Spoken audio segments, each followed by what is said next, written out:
It's the Scotty Myers Show. Hey there, welcome to this week's episode of the show. Hope you've been having a fantastic week. I am in especially a kind of good mood because my running training has started. The last 3 years, I have signed up with a gym here in town, 360 Fit, to train for the Blue Nose Marathon. We do the 10K.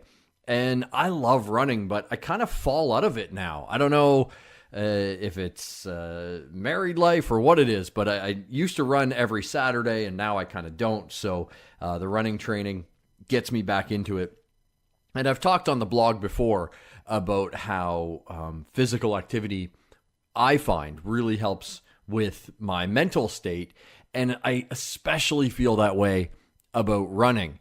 There's something magical about just getting out there, throwing on a podcast or some music, and just going for a run. Yourself and your music or a podcast of your choice just kind of clears the head really, really well. So glad to be doing that again. Although I will warn you, if you take along a podcast that you find very, very funny, hopefully this one, it makes it harder to run. Like, I'm fairly certain Kevin Smith almost killed me 5 or 6 times listening to Smodcast while I was running. So just a little word of the warning there, but that has definitely made my week way, way better. Now, some people that did not have a good week were the players, coaches, fans, owners of any of the teams in the AAF, the Alliance of American Football, the league that started up just after the Super Bowl this past year.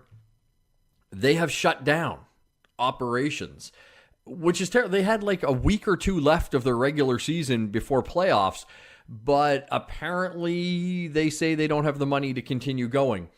And it's not the people that started the league that shut it down. It's this guy that owns the Carolina Hurricanes of the NHL. He came along and gave them a big influx of money because they needed it, or they were going to shut down earlier. And he has just decided to shut the league down. Now, varying reports have come out saying that the $250 million that he said he was going to give the league, he never actually gave them. He more just kind of took over, almost like a hostile takeover. And some people have speculated he wanted some of the ins that they had with some gambling outfits, some of the apps that the league had created. He thought he could really use those maybe with the NHL or some other ventures that he had. So some people are speculating that all he wanted was the technology out of the football league, didn't give a rat's ass about the football league.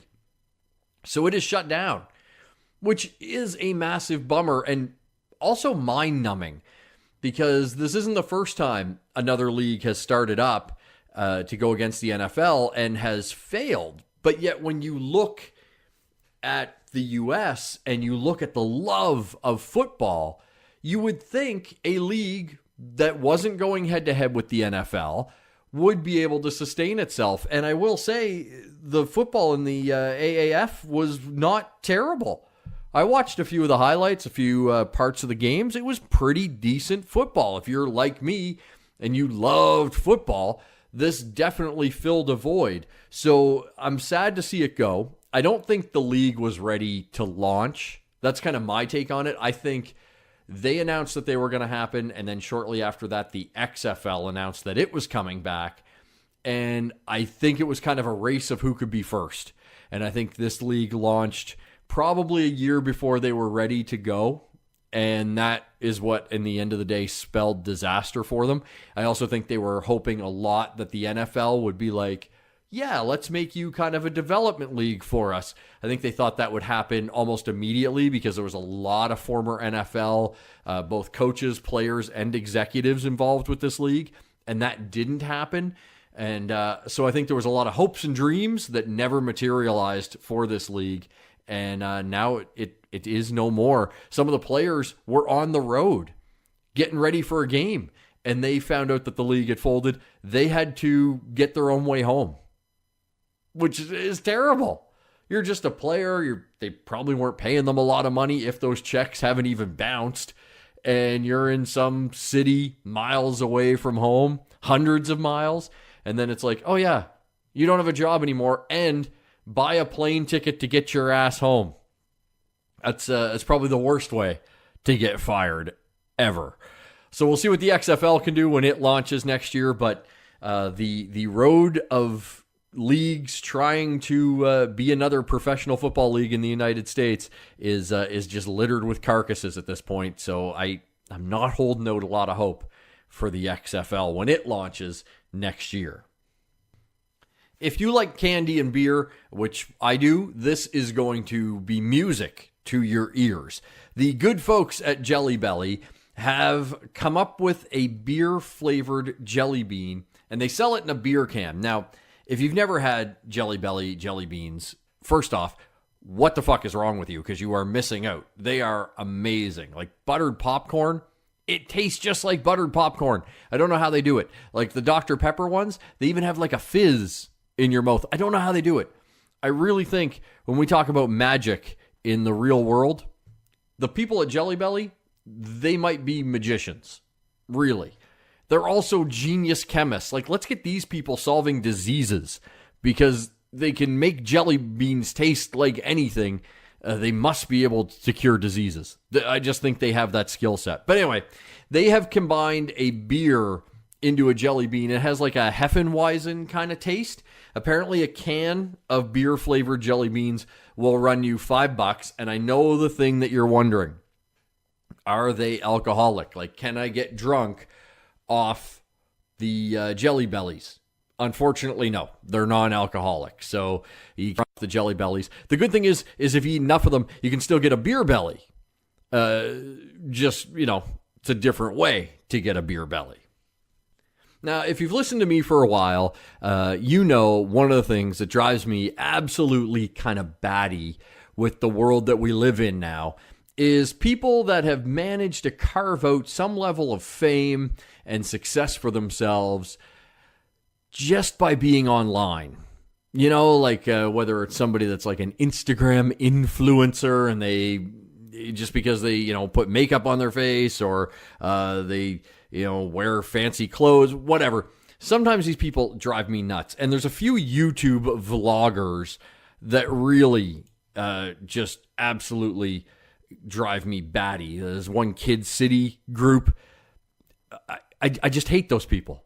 I really do. I've never met them, and they drive me insane. And there's another group. Now, these two I haven't seen before, but they're getting a lot of backlash over their incredibly hilarious April Fool's Day prank.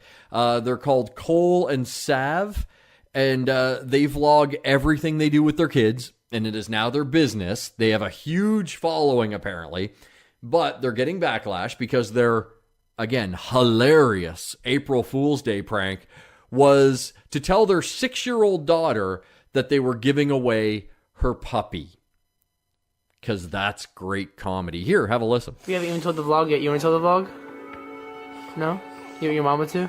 Basically, we're giving Carl away to somebody else because we feel like we can't take good enough care of him at our house. Mm-hmm. We feel like we're always gone, we're always filming, or we're out and about, or at dance competitions all day, or we're always just busy doing stuff. Number one. Mm-hmm. Second, he poops and pees all over our house all the time. We're gonna let her give him away to whoever she wants. Who would you want to give Carl away to, Ev? Are you gonna miss him? So, also, the last thing that we wanted to tell you is that tomorrow is April Fool's. And this is our April Fool's video. We need to keep Carl. We're keeping Carl. Oh, she's so mad at me. Too far? So, of course, people are upset with them. Rightfully so. That's not funny. Telling a kid that they're giving their puppy away? That's cruel. It is. It's just downright cruel. And so they're taking some heat for it, but I'm sure they'll be fine. They'll do some vlog where they apologize and everybody will eat it up. But seriously, I think we should take these two, and you know what we should do? Take their phone away. Let's see how they like it. Let's even just sit them down and threaten them with limited data for a month and see what happens when they can't live their lives online anymore. And even in that clip, they say, we got to give the dog away because we're too busy videotaping everything we do. Yep. Put the phone down. Enjoy life. Enjoy your children. For real. On to the geek news of the week. We got a fair bit of it as the Joker trailer is out now. The Joaquin Phoenix Joker flick. And the internet seems to love the trailer. I watched it and I dug it, but I have a lot of reservations about this movie. I really do. First, we'll just talk about the trailer.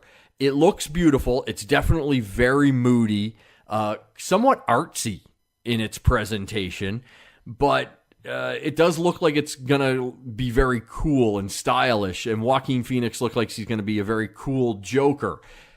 My issues with this movie, and some of these may be addressed as we see more trailers and we get closer to its release date in October, but I just don't know how this character works on his own. I love the Joker. I think he's fantastic. One of my favorite comic book characters. But he's not an anti-hero. He's not, like a Punisher or even like a Deadpool. He is a psychotic maniac killer.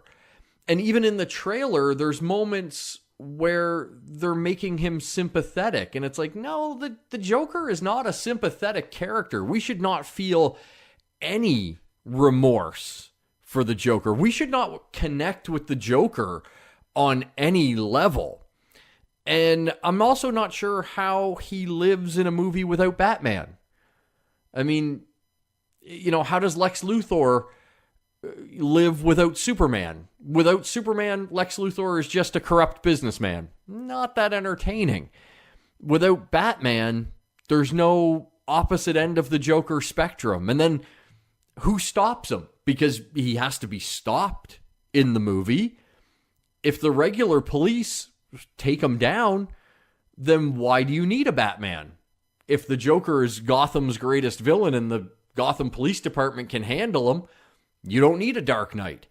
So these are the questions I have when I think about the Joker movie. I am excited to see it. I think it's going to be entertaining, but I'm hoping that these kind of little problems that I have that the trailer didn't address, I hope they do get addressed in the film. Who knows? Maybe Batman shows up at the end. Maybe the end of the movie is the Joker falling into the vat of chemicals and becoming the real Joker with the, pale skin and whatnot, not just makeup. I don't know. I'm kind of hoping it all works out. The trailer did look cool, but I still have some reservations when it comes to the Joker movie. Speaking of DC movies, CinemaCon is going on right now in Vegas. It's kind of when all the studios get together with the theater owners and show them a little bit of what's in store for the next year, kind of get them excited about some of the movies that are going to be making them money in the upcoming year. And DC and Warner Brothers has been showing a lot of stuff. Apparently they showed some Wonder Woman footage from Wonder Woman 84. The reaction to that apparently through the roof. They said it looks fantastic, which, I mean, it's the same team that brought us the first Wonder Woman movie, so we really shouldn't be surprised that people were flipping out over the Wonder Woman 84 movies. Apparently, there's a scene with Steve Trevor in front of the Washington Monument. She's whipping her lasso around. There were some shots of Cheetah. So very, very cool stuff. No word on when we're actually going to get to even see a teaser for Wonder Woman 84. But the fact that this footage is out there, I have a feeling we'll probably see one no later than summer. We'll get our first taste of Wonder Woman 84. They also showed some footage from Birds of Prey and the fantabulous emancipation of one Harley Quinn. Reaction to that was also very exciting. Some shots of Black Mask in that. Harley Quinn running around doing her thing. People very, very excited about that. And rounding out Warner Brothers' panel, they also showed some footage of Godzilla, which is coming a little later on this year, which looks fantastic, Godzilla King of Monsters, and they also showed footage from the upcoming Annabelle sequel, which people got very excited about as well. Oh, and a little teaser of Dr. Sleep, the Shining sequel. So lots of great films shown by Warner Brothers at CinemaCon. It just makes me jealous that I'm not at CinemaCon to see this footage, but it sounds like both the Warner Brothers and Warner Brothers DC Comics slate is something to be excited about. Movies that are a little closer to opening, we're about 3 weeks or so away from Avengers Endgame. It's going to run just over 3 hours in the theaters, and tickets went on sale the other day, and if you didn't buy them, you could be paying a premium if you want to go see Avengers Endgame amongst the first showing. Some eBay listings selling pairs of tickets close to $10,000, which is ridiculous. Listen, if you have $10,000 and you pay that to see Avengers Endgame because you can't wait a day, you should spend that money more on professional therapy, because that is a lot of money to pay to see a movie that, it's not like it's a one night only deal, right? It's not like that's the only show ever. But people were trying to get tickets so bad, the Cineplex website here in Canada, it crashed with people trying to buy their Avengers Endgame tickets. There are still some available, because I think a lot of people got fed up and said, fine, your website's not going to work, I'm not going to go see the damn movie. But again, it's April 25th. We will find out if Marvel has the balls to actually kill anybody, because I have a sneaking suspicion they don't. I hope I'm wrong, but I just have this gut feeling that Marvel won't pull the plug on any of these main characters, even though some have said they're not coming back anymore. I think if you don't kill them, then you can bring them back later on to a whole bunch of fanfare. So we shall see. April 25th, Avengers Endgame. And Star Wars Celebration is next week. That's when we should get a bunch more information on Episode 9, as well as Star Wars Galaxy's Edge at Walt Disney World. I ran a poll about that on the Facebook page, Scotty Marr Show on Facebook, and asking if you would brave the crowds to be among the first to go see Galaxy's Edge the day it opens. Most people said no. I still think I'm going. I just feel like I have to. I have to. For all you people that said no, I have to go check it out. But we did get some confirmed Star Wars news, or I should say at least a strong rumor. The Mandalorian, the TV show that's going to be on Disney's new streaming service, Disney Plus. Word is that The Mandalorian already greenlit for season 2, which is kind of insane because we haven't even seen even a teaser of the show for season 1. But apparently the executives are so into what they're seeing from Jon Favreau that they have already said, you know what, go ahead, start writing a second season. We will back it. And of course, you know, Disney Plus needs the content. So having Star Wars stuff on there will definitely get people to spend their money. It's got me wanting to spend my money. And The Mandalorian, it's going to be an interesting show. It's got another warrior from Mandalore. So it's not Jango or Boba Fett. It's somebody new. And it's set after the fall of the Empire, but before the emergence of the First Order. And basically is going to kind of follow this lone gunfighter as he roams the galaxy. So it's kind of got like almost like a kung fu feel to it, where this guy just kind of goes around. Who knows if he does good or bad, but it should be interesting. And now we know we can at least look forward to 2 seasons of The Mandalorian. And just one other very cool kind of Star Wars related note. Mark Hamill, the guy's had an incredible voice acting career. I mean, we all know him as Luke Skywalker and, of course, voice of the Joker in the Batman animated series. It was revealed that the upcoming Child's Play remake, Mark Hamill is voicing Chucky. And I guess in my head, if you decided not to get Brad Dourif to do it, who in my mind is Chucky, the next best thing would be Mark Hamill. The guy's amazing and makes me want to see the Child's Play remake a whole lot more than I did before. Because I watched the previews and it's kind of like, feels unnecessary Now that you got Mark Hamill doing the voice, way to go. You got my geek money. Well played, filmmakers. Well played. That'll wrap it up for this week's show. Don't forget, there's a million ways you can find us. I know you found us however you did this time, but iTunes, Spotify, we're on TuneIn Radio now, Stitcher, blasttheradio.com Thursday mornings. And don't forget, wherever you're getting us, subscribe, like, give us a comment, review. Definitely helps move us up those ranking ladders so more people can find us. And follow us on the pages, The Scotty Mars Show on Facebook, Scotty Mars Show on Instagram, at Scotty Mars on Twitter. If you have any comments, questions, anything like that, you can reach me there, and I will get back to you as fast as I can. Until we talk again, have a great week.